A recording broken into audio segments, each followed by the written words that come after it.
light, but not really. Sweet sax in there. Mm-hmm. We'll get there. Oh, fuck. That saxophone solo is one for the ages. He wanted to make a much darker, more serious film that would more fully explore Bruce Wayne's growing fear that his crusade to be Batman had done him more harm than good, and that Bruce was beginning to suffer from burnout, but the executive of Warner Brothers insisted on a lighter tone. Light and fluffy. Yeah. According to Mark Hamill, don't know why he's talking about it. No, I remember now. Joel Schumacher watched The Flash, the Trial of the Trickster episode, repeatedly for inspiration. I'd believe that. If you ever watched that episode, there's a lot of elements that were taken, I think. Yep. Kiva Goldsman, who worked with Schumacher on The Client, was brought in to rewrite the script. Burton, who was more interested in directing Ed Wood, later reflected he was taken aback by some of the focus group's meetings for Batman. Batman Forever. A title which he hated. I'll get to this in a second. Producer Peter McGruber-Scott represented the studio's aim in making the film for the MTV generation with full merchandising appeal. Merchandising. Yeah. About the title, Burton said, "I always hated those titles like Batman Forever. That sounds like a tattoo that somebody would get when they're on drugs or something. Some kid would write that on his yearbook." The rumor is that if Burton was going to direct the next movie, the film would have been called Batman Continues. Batman again! Yeah. So, hey... Batman one more time! Hang on, Timothy, if you're listening. Batman last call! No.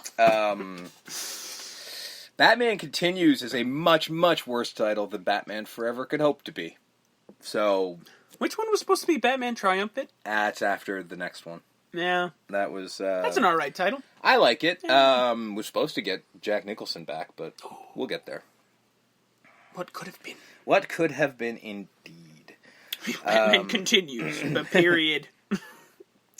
Michael Goff and, I forgot to write down his name, Pat Hingle, were the only actors to reprise their roles from either Batman or Batman Returns. Michael Keaton decided not to reprise his role as Batman because he did not like the new direction the film series was heading in. He also wanted to pursue, quote-unquote, more interesting roles, turning down a $15 million offer saying, "To lighten up and brighten it up and be a cartoon was of no interest to me." That's a hilarious statement nowadays. Yeah, because, like, Mike, buddy. Yeah. It's a fucking comic book movie. But on top of that, it's funnier because most people who play Batman now say it's one of the most rich, dreamy roles for any actor because of who the character is. It's just funny that the way that they were turning Batman into is like, yeah, no, this is boring as shit for me. Yeah, I don't know. Is it... I think it's because he was so steeped in Burton land. I think so. That once you add fucking neon greens and pinks and purples just sort of and like, glow-in-the-dark bad guys. Exactly, like, I don't What get, is any of this? Yeah, I don't know what movie I'm making here. What do you mean chicks dig the car? Yeah. Well, I mean, I don't think he would have ever said that sentence. I'm pretty sure he would have fought against that one. And he would have had the clout to do so, I would think. By then. Iceman had no problem. We'll get to him in a fucking minute. Decision was made to go with a younger actor for Bruce Wayne, and an offer was made to Ethan Hawke, who turned it down. Schumacher was also interested in Daniel Day-Lewis, Kurt Russell, Keanu Reeves. I also said Ethan Hawke for some reason. I did it twice. Ralph Fiennes, William Baldwin, Tom Hanks, and Johnny Depp. I want to see Johnny Depp as Batman all day long. That would be the weirdest casting I've ever seen. I'd rather see Johnny Depp as the Riddler. He was, I think, rumored at one point. But I could be wrong. Which Baldwin was the Spirit? That's Alec. Not the Spirit, the Shadow. That was Alec. Alec, yeah. Okay. Yeah, that was Alec. I said, fuck you, Alec, I'm gonna be Batman! Isn't William the fucking crazy Jesus one? That's Steven. That's Steven, you're right. And seeing that's the dude from Biodome. That's hilarious. Oh, he also did a movie called Threesome about having multiple threesomes with the couple people. Maybe we'll get there. Jesus, not really. No? It's not worth fucking talking about. Alright. I've seen it once or twice. It's really not that great. Val Kilmer, who Schumacher had liked in Tombstone, signed on without reading the script or knowing who the new director was. He was so good in Tombstone. Yeah. He took the role not because he wanted to play Batman, but because he knew that playing the character would beef up his resume and make him a more valuable actor.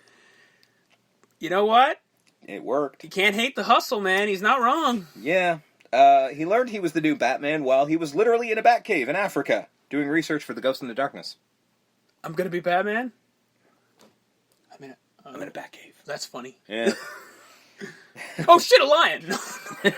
In a Batcave? I don't know, man. Got to get out of that somewhere. I'm making this happen, man. Fuck it. The joke's got to end now, somewhere. wouldn't that movie... it's like, that's the end of the joke. Like, that... Forget the feasibility of a lion wandering into a Batcave. It's been 36 days since the joke began. I can't find a way out. That's usually our routines. Usually. That was a Kids in the Hall sketch, actually. Rene Russo was originally cast as Dr. Chase Meridian. I could see it. But Warner dropped her after Kilmer's casting, looking for someone younger. Ooh. Nope, she's only 5 years older than Val Kilmer. Yeah, man, what the fuck? Fuck you! You fucking asshole. To be fair, though, getting Nicole Kidman over Rene Russo is a step up because she was really riding high at that point. No bad things to miss. Well, to Bridget Jones or whatever, but Nicole Kidman. That wasn't Bridget Jones. Rene Russo was not. Oh, Rene Russo. Oh, sorry, Russo. I said that weird. No, Rene Russo was. You know what? I could see that. She was the love interest for a movie. Eventually, we have to get to its sequels, is the Lethal Weapon sequels. Yeah, she was the love interest, right around I believe, for. Yeah, she was. What, yeah, three it was around. It was 95 or 96. Yeah, absolutely. So she was a name. No, 93, dude. Number 3 was 93, man. So she was a big name by then. She was. No, she was absolutely a big name, but they just wanted somebody younger. Nicole Kidman was literally on the rise. Like this was like, if you look at the casting of this flick, it's everybody who is on at the top, height of their powers, except for Val Kilmer.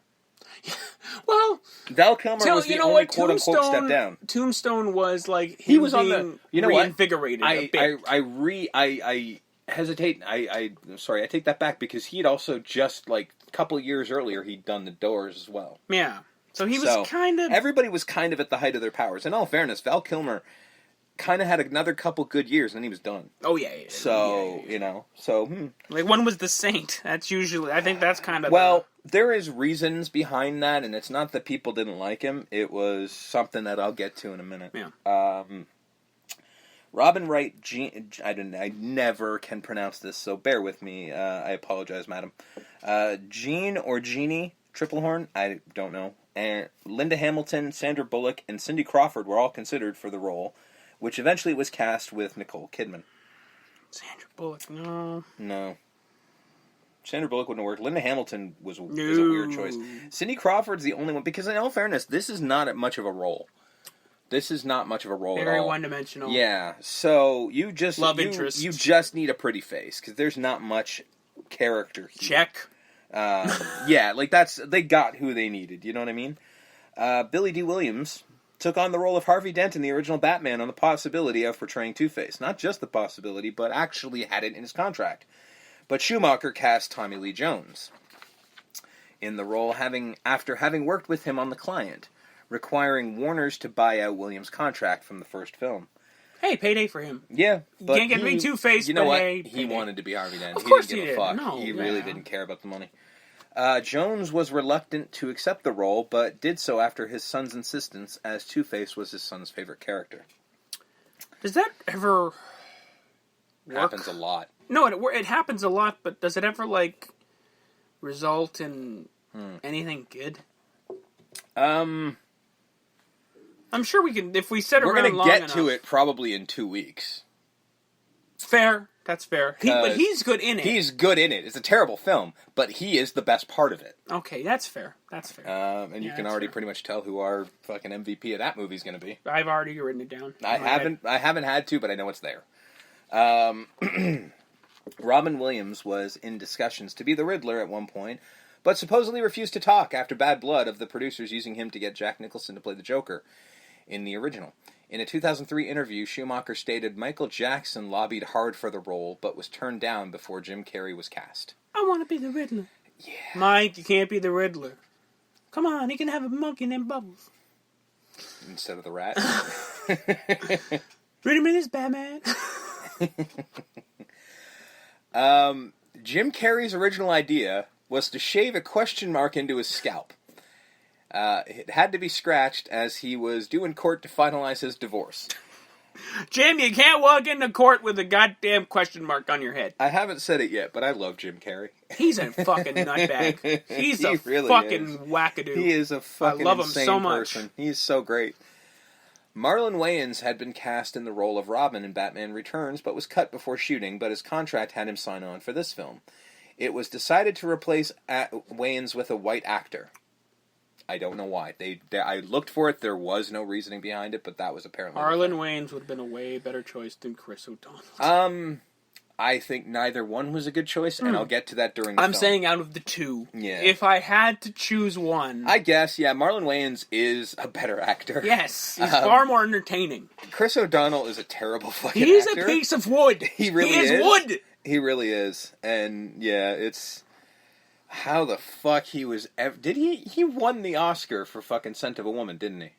Did he? I think he did. No, Pacino won. No, but for supporting. No, I don't think so. No? Good. He might have been nominated, but no, Pacino won for that movie. But Pacino's the only thing that won for that movie, I think. Leonardo DiCaprio, also a better choice, was originally considered to... but turned it down. He turned down a meeting with Schumacher because he didn't like his directing style. That's a weird thing to say. Hey, listen, this is 2 years before you're fucking on the front of that boat there, buddy. So, you're not Leo yet. Yeah, no, he was like... It's in here, Gilbert Grape or whatever the fuck. He was 2 years off of fucking growing pains. So... That's him, Gilbert Grape, calm right? your shit. Yeah, he was Gilbert Grape. Yeah. Oh, no, he wasn't Gilbert Grape, but he was in it. Yeah. Gilbert Grape was Johnny Depp. Yeah. Who could have been Batman. Or the Riddler. Or a bevy of Batman heroes or villains. Before Chris O'Donnell was ultimately cast, Mark Wahlberg, Matt Damon, Jude Law, Ewan McGregor, Corey Haim, Corey Feldman, Toby Stevens, and Scott... Both Corys! Of course, well, Joel Give me Schumacher any of the Corys. That's all I'm saying right now. I love the Corys, and we'll get there. I would have loved that. Marky Mark, come on. Marky Mark would have worked. Hey, Batman. Say hi to your mother for me. Say hi to your mother for me, okay? Feel it. None of these actors, by the way, except maybe Scott Speedman, were close to age appropriate. Chris O'Donnell wasn't age appropriate. I was not saying he was. I included Chris O'Donnell in saying that sentence. A teenager. We'll get there. Looks like he's 30. We'll get there. He wasn't a teenager in this movie. He couldn't. No, he wasn't. He was actually 20. He was supposed to be early 20s. Because he referenced in the movie, he references him being a college kid. Yeah. Fuck you. But I'll get there. We'll get there. I got time. Schumacher wanted a design that was not in any connected to the previous films. Success! Mission accomplished. Instead, he was inspired by the images from Batman comic book scene in the 1940s and early 50s. Again, accurate. And taken from that of New York City architecture of the 1930s with a combination of modern Tokyo. He also wanted a city with personality, with more statues as well as various amounts of neon. I will say this, even though I'm not a big fan of the bright lights and neons, unlike the previous two films, it doesn't look like it takes place in one city block. Yeah. You know what I mean? Like it looks like it's taking place over the entire city. And that's the CGI, which was not available for the last to be fair, they had. Yeah. Schumacher's had... Here's where we talk about... I actually should have flipped this into the other part, but whatever, we're cool. Because we're going back to the actor thing. I just sort of screwed up my notes here.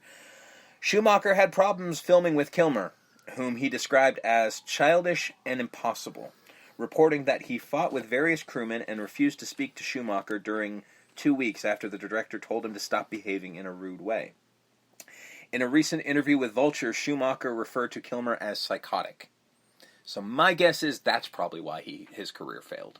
If you're that big a diva, because apparently... Yeah, that's not the first time we've... Isn't like Val Kilmer was a notorious kind of a bit of a dickbag. Yeah, in the film he did just before this was the big thing, and we'll get there. That's why I didn't include it here, but in The Island of Dr. Moreau, apparently he was just a fucking utter nightmare. Yeah. But if we ever get to that movie, that's where I'll talk about that. Well, we better get to that movie. I'm sure we will. That movie's a beautiful disaster. Yeah, we'll have Disaster Month at some point in time where we do that in like fucking Waterworld and shit like that. That'll be a horrible month for us. But great for you. Great for you guys, but awful for us. Schumacher also mentioned Tommy Lee Jones as a source of trouble. He said Jim Carrey was a gentleman and Tommy Lee was threatened by him. I'm tired of defending overpaid, overprivileged actors. I pray I don't work with them again. Also saying Tommy Lee is the oldest, most experienced member of the cast and was unkind to Jim, and an asshole.